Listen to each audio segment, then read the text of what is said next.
하는 거야? 서울 집값 잡으라니까 왜 세입자를 자꾸 난리야? 막. 전세는 무이자 대출이에요. 우리가 그걸 알아야 돼요. 그러니까 허그가 지금 부실이에요. 연 4조씩 손실이 납니다. 집주인의 세금 체납 정보도 확인해야 되고, 전세 가율도 확인해야 되고, 보증보험도 확인해야 되고, 집주인의 주택 수도 한번 확인해 봐야 될 것 같고. 복잡해요, 안 복잡해요?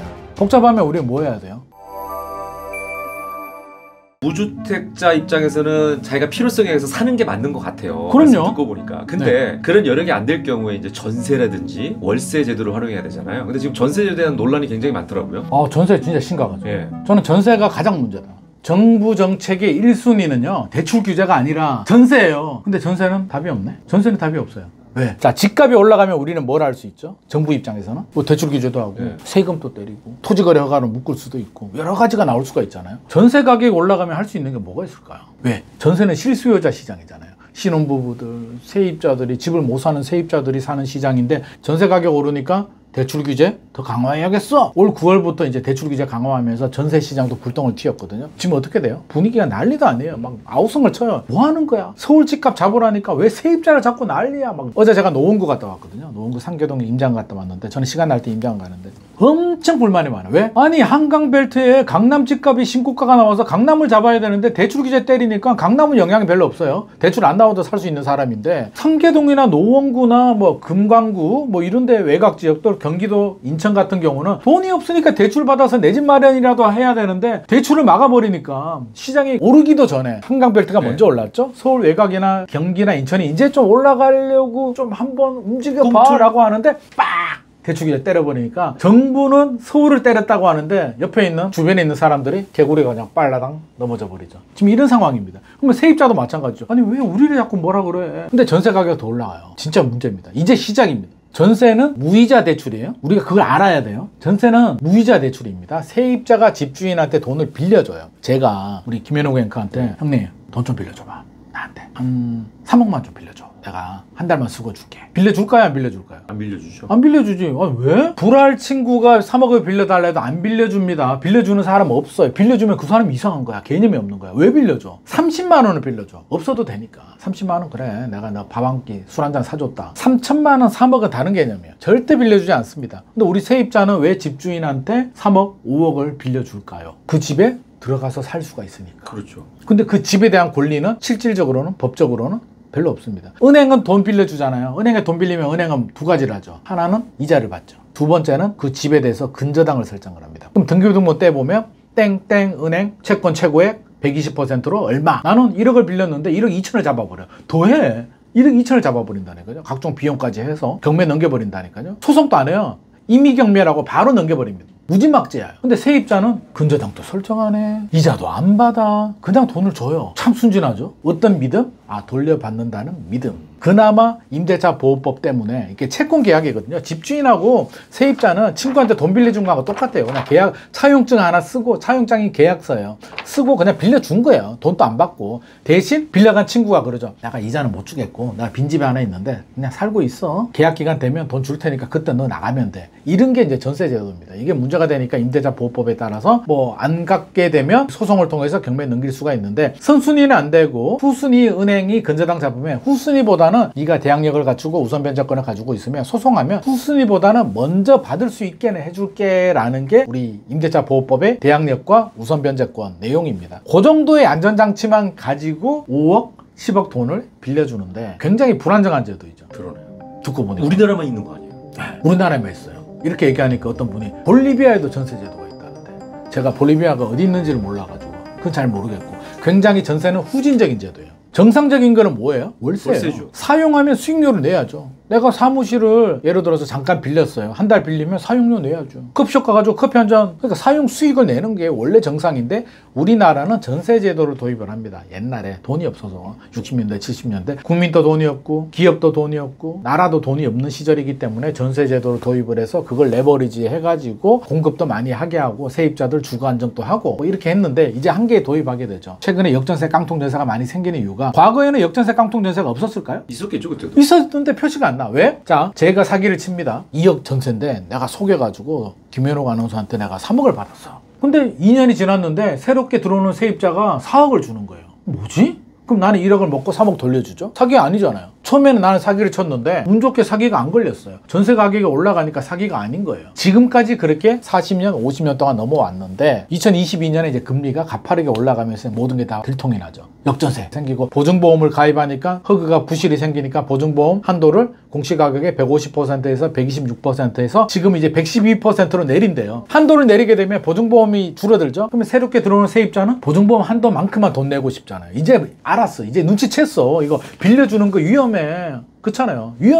위험하기 때문에 보증보험을 들어요. 근데 우리 친구한테 누구한테라도 보증 들지 말라고 우리 부모님들이 신신당부하잖아요. 허그는 주택도시보증공사는 그걸 까먹고 보증을 너무 쉽게 해준 거야. 그러니까 허그가 지금 부실이에요. 연 4조씩 손실이 납니다. 허그도 어쩔 수가 없으니까 점점점 어렵게 만드는. 안 되겠다. 우리 부모님 말씀 들어서 보증 함부로 해주면 안 돼. 함부로 안 해주니까 어떻게 돼요? 세입자는 야 보증보험 가입 안 되면 나 안 할래. 1억 5천짜리 전세가 1억 1200까지 이제 앞으로 떨어질 위기입니다. 이게 역전세지. 전세의 위기라니까요. 전세의 위기에 아파트 같은 경우는 빌라 오피스텔은 전세의 위기고 아파트 시장은 입주 물량 때문에 위기예요. 서울은 2026년에 입주 물량이 7,000호 떨어진다고 했죠. 25,000호 나오던 게 7,000호 떨어지면 자 25,000호 입주하게 되면 그 집에 누가 들어가서 살까요? 절반은 주인이 들어가 그렇죠. 살고 절반은 세입자 집어넣을 거잖아요. 그럼 집주인은 절반이 입주하면 집주인은 텐트 치고 살고 있었을까요? 어딘가는 살고 있었을 거잖아요. 그럼 집주인이 입주하고 남는 집이 있잖아요. 그 집도 전세 매물로 나와요. 그러니까 입주 물량이 나오면 전세 시장은 굉장히 좋은데 2026년이 위기라니까. 2027년도 서울의 입주 물량이 줄어들게 되면 전세 가격 올라가죠. 전세 가격 올라가면 무이자 대출 한도가 늘어나죠. 무이자 대출 한도가 늘어나면 투자 입장에서는 내 자기 자본 투자금을 적게 넣을 수 있잖아요. 갭 투자하기 좋은 환경이 만들어지는 거예요. 전세 가율이 올라갈수록. 그리고 지금 전세 시장은 양극화네요. 그러니까 아파트는 전세 가격이 올라가고 있는 거고 빌라나 오피스텔 같은 경우는 전세 가격이 떨어지고 있는 거고. 전세가 떨어지는 수준을 넘어서 전세가 거의 실종 상태라고 봐야겠죠. 불안하니까. 보증보험 가입이 안 되면 자 우리가 빌라 오피스텔 들어가는 세입자 입장이라고 생각을 해보자고요. 불안하죠. 전세 가율이 높으니까. 불안하면 우리는 뭘 해야 돼요? 집주인의 세금 체납 정보도 확인해야 되고 전세 가율도 확인해야 되고 보증보험도 확인해야 되고 집주인의 주택 수도 한번 확인해 봐야 될 것 같고 복잡해요 안 복잡해요? 복잡하면 우리는 뭐 해야 돼요? 됐고 나는 그냥 월세나 그냥 아파트로 갈래. 그래서 월세 가격은 올라가게 되고 됐고 복잡하니까 아파트 임대 시장으로 들어오니까 아파트는 또 수요도 또 늘어나네? 공급은 부족한데 수요는 또 늘어나. 그럼 또 가격이 올라. 이게 악순환의 연속인 거예요. 그럼 비아파트 시장, 신축 빌라나 오피스텔은 전세가 안 맞춰지잖아요? 그러면 우리가 이제 또 공급자 입장이 돼보자고요. 시행하는 입장에서. 전세가 안 맞춰지는데 어떻게 파냐면 이제 전세를 끼고 팔거든요. 3억짜리 신축 빌라가 있다면 3억짜리 신축 빌라를 지었는데 하나 분양 받으시죠? 왜? 내가 그걸 왜 받아야 돼? 라고 물어볼 거잖아요. 네. 그럼 제가 뭐라 그랬어요? 형님 전세가 2억 7천에 맞출 수 있다니까? 지금 현금 없다며 3천만 원으로 서울에 아파트 못 사잖아. 3천만 원으로 신축 빌라 사서 이게 올라가면 디딤돌에서 아파트 사. 말 되네? 그래야겠네? 라는 생각이 들잖아요. 그렇게 하는데 지금은 그게 안 되죠. 왜? 전세 자체가 실종이라니까? 맞출 수가 없어요. 그러면 2022년, 2023년에 그렇게 팔았는 신축 빌라 오피스텔이 이제 입주가 다가왔어요. 전세를 맞춰야 되는데 전세가 2억 7천에 안 들어오네? 그러면 계약하신 분은 뭐라 그럴까요? 전세가 안 들어오네? 내가 잘못했네? 라고 할까요? 네가 2억 7천 맞춰준다며 책임져 임마 라고 할 거잖아요. 그러니까 이게 총체적 문제니까 비아파트 공급이 또 안 돼요. 그럼 정부는 아파트는 공급이 시간이 오래 걸리는 거 전부 다 알아요. 일기 신도시 2027년에 안 되는 거 알고 그린벨트 2030년 안 되는 거 알아요. 그래서 단기간에 공급할 수 있는 게 비아파트입니다. 그래서 오피스텔, 바닥 난방 다 허용해주고 발코니 확장도 허용해주고 막 해줘요. 근데 건축하는 입장에서 보면 우리가 지금 바닥 난방이 안 돼서 못 파니? 전세가 안 맞춰져서 못 파는 거야. 전세 좀 정상화 좀 시켜줘 라고 하는데 들은 척도 안 하죠. 왜? 방법이 없으니까요. 전세를 정상화하는 게 가장 최우선인데 안 합니다. 그러면 이거 어떻게 해야 되느냐? 국토부 관계자가 우리 방송 좀 봐야 되는데 왜 봐야 되냐면 전세를 정상화 시켜줄 수 있는 방법은 앞서서 제가 뭐라 그랬나요? 불안하다고 했잖아요. 안 불안하게 만들면 되죠. 어떻게 안 불안하게 만드느냐? 자, 우리 유튜브잖아요. 유튜브 영상을 만들어요. 편집을 해서 업로딩 하게 되면 쭉 저작권 검사하잖아요. 저작권 검사 PD님이 하나요? 구글이 하나요? 구글이 하죠. 그쵸. 우리가 할 필요 없잖아요. 지가 알아서 하잖아. 시스템에서.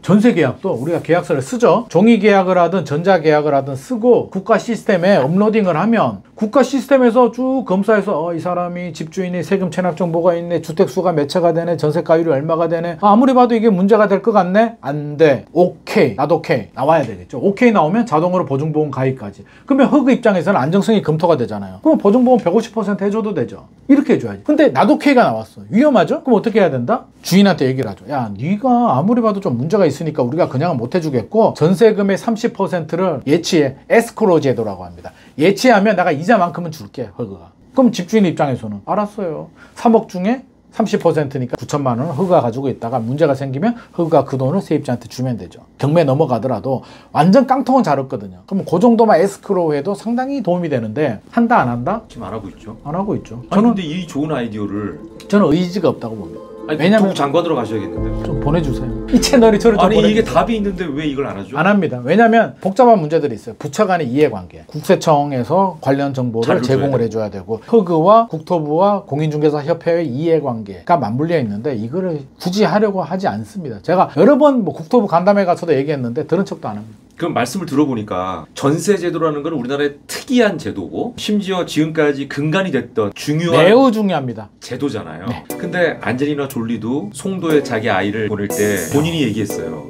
전세라는 게 너무 이해가 안 된다. 근데 말씀을 들어보니까 소장님은 우리나라에는 전세라는 제도가 그러면 필요한 제도라고 생각하시는 거예요, 앞으로도?